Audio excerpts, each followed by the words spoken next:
A gente vai direto para Nova York, a gente vai conversar com a Fernanda Santos, que é jornalista do Washington Post, a primeira brasileira do time fixo do New York Times, estreando aqui, conversando com a gente hoje. Fernanda, muito bom dia para você, na medida do possível, é claro. Sempre muito difícil fazer esse tipo de cobertura, mas eu já agradeço a sua participação. Seja bem-vinda ao ICL. Obrigada por estar aqui. Fernanda, vamos lá, deixa eu atualizar aqui para a nossa audiência, depois eu quero te ouvir o que a gente tem de informação. Então, a gente sabe que nesse momento centenas de policiais estão fazendo essa caçada por esse atirador que matou 22 pessoas no Maine, nos Estados Unidos, né? Centenas de policiais fazendo, então, essa busca por ele. Ele abriu fogo numa pista de boliche, num bar e restaurante em Lewiston, no Maine, que fica ali no nordeste dos Estados Unidos, matou 22 pessoas, deixou pelo menos 50 feridos. Inclusive, a gente tem informação aqui, gente, no hospital, assim, dos médicos comentando, na verdade foi um dos vereadores de Lewiston, uma cidade que tem pouco mais de 36 mil habitantes, dizendo que os hospitais não têm equipamento para lidar com esse tipo de tiroteio, acrescentando que houve entre 50 e 60 feridos, então infelizmente o número de mortos pode aumentar, e a gente lembra que esse é o maior massacre desde o ano passado, quando a gente teve aquele ataque também naquela escola, no Texas, matando 19 crianças e dois professores, 21 pessoas, agora a gente tem esse massacre terrível. Este homem, parece que ele era um instrutor de tiro, parece que foi do exército também, está sendo perseguido e procurado. Existe um alerta ali da governadora pedindo que as pessoas fiquem em casa, fiquem atentas, tomem cuidado, porque ninguém sabe o que pode acontecer. Isso aconteceu à noite, na noite de quarta-feira, e ele até agora não foi encontrado ainda. O perigo continua, né, Fernanda?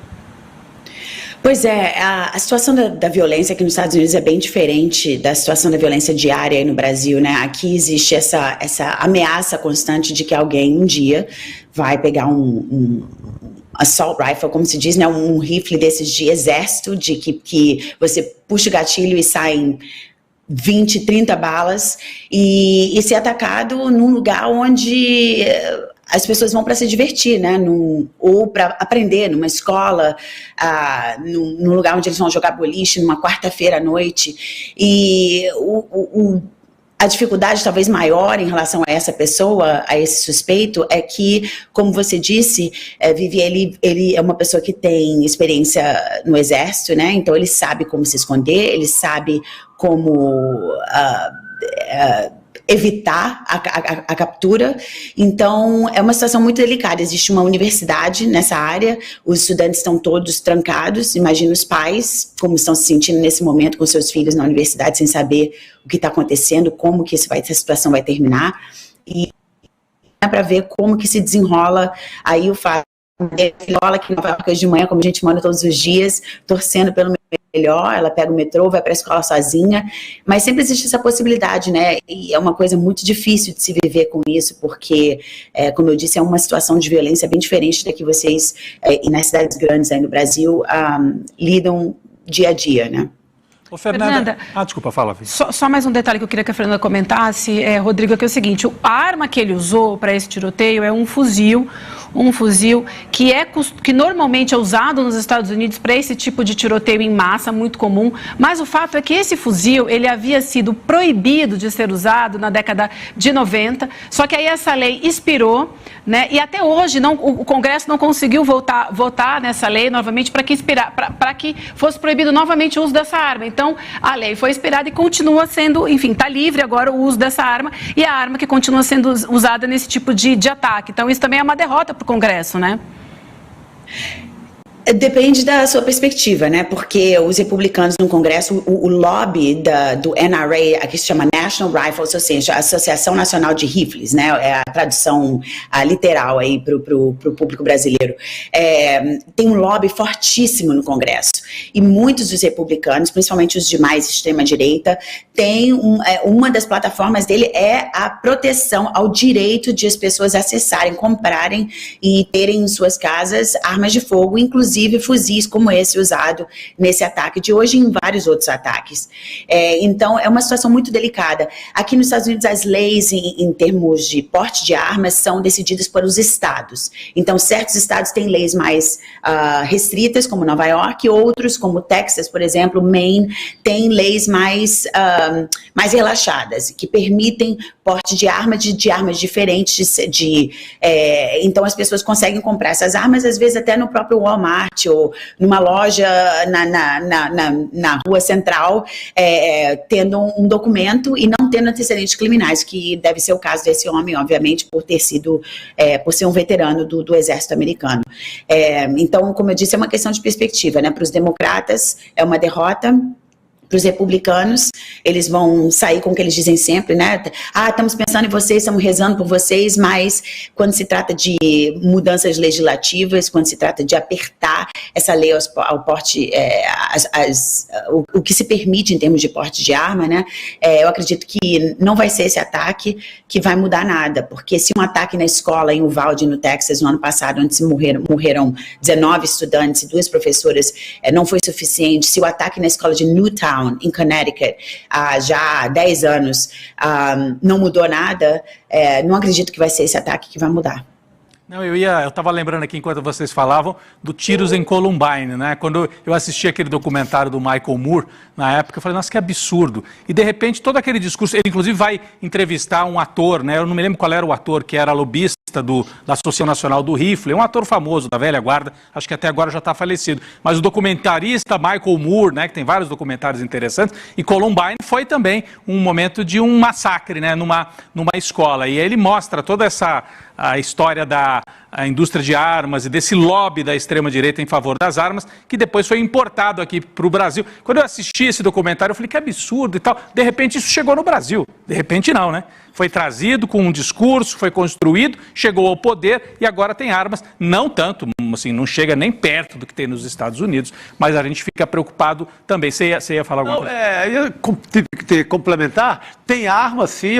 Houve uma política declarada, aberta do governo anterior, do governo Bolsonaro, e passou a ser, de alguma forma, você não tem todo dia, mas você tem casos espaçados no Brasil, já é comum, você tem pelo menos um por mês no Brasil, de ataques à escola, como tivemos essa semana no bairro de Sapopemba, aqui na Zona Leste de São Paulo. Então, sim, já está inscrito na nossa rotina invasões à escola, principalmente. É muito problemático, mas eu queria, só feita essa observação, Fernanda, te perguntar sobre, primeiro, o personagem, né? Se a gente leu aqui superficialmente, se você pode trazer um pouco mais o que já se sabe sobre esse sujeito que cometeu esse massacre no estado do Maine, e um pouco, é uma cidade de pequeno porte, né? A Vivian dizia, os hospitais ali da região não têm nem condição de lidar com tantos feridos, eu imagino que não haja policiais, uma tropa assim super preparada para buscar esse sujeito. Então, um pouco do perfil dele e do local onde aconteceu essa cidade no estado do Maine, qual é o perfil desse lugar?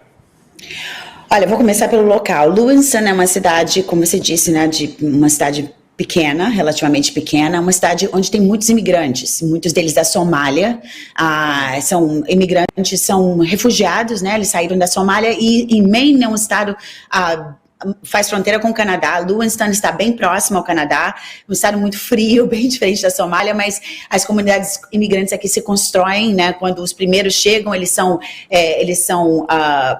recebidos por instituições não governamentais, e eles normalmente essas comunidades são criadas em lugares onde existe uma necessidade de mão de obra barata, né?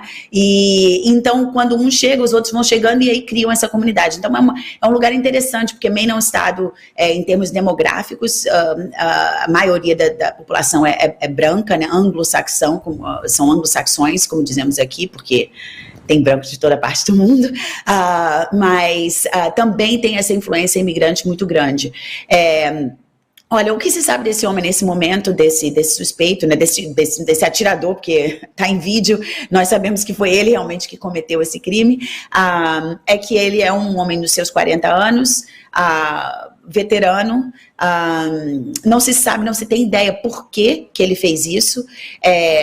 A governadora do estado disse para as pessoas ficarem em casa, se trancarem, com medo de que ele continue a matar. Não se sabe exatamente por quê muitas vezes esses assassinatos em massa que ocorrem aqui nos Estados Unidos estão muito relacionados à saúde mental. Então, muitas vezes essas pessoas são pessoas que têm um histórico de algum problema de saúde mental e que em algum momento, por alguma razão, decidem que a solução, que o que eles têm que fazer é pegar um fuzil e matar pessoas aleatoriamente. Não se sabe ainda se existe alguém especificamente que seria o alvo dele nesse local, né? Mas o que sabemos é que foram muitas pessoas mortas, existe uma dificuldade, como você mencionou, nos hospitais, né, de ter a infraestrutura. Isso não é uma cidade onde crimes ocorrem todo o tempo, uma cidade que pode absorver 30 pessoas feridas por bala, teria que ser uma cidade como Nova York, como Chicago, como Miami, cidades maiores, com hospitais maiores, onde essa violência de armas é uma coisa mais comum, né? Onde os médicos são mais acostumados a lidar com isso. Os equipamentos existem para salvar as vidas das pessoas nesse jeito. Então, acredito que o número de mortes seja ainda maior exatamente por conta da gravidade das feridas, né, que eles têm e da dificuldade de se acessar o cuidado médico necessário. Mas nesse momento, ainda o que sabemos dele é que ele o que se fala aqui nos Estados Unidos é um homem comum. Muitas vezes a gente vai entrevistar o vizinho e fala assim, não, o cara era gente boa, falava bom dia, falava boa tarde. Sim. E aí isso acontece.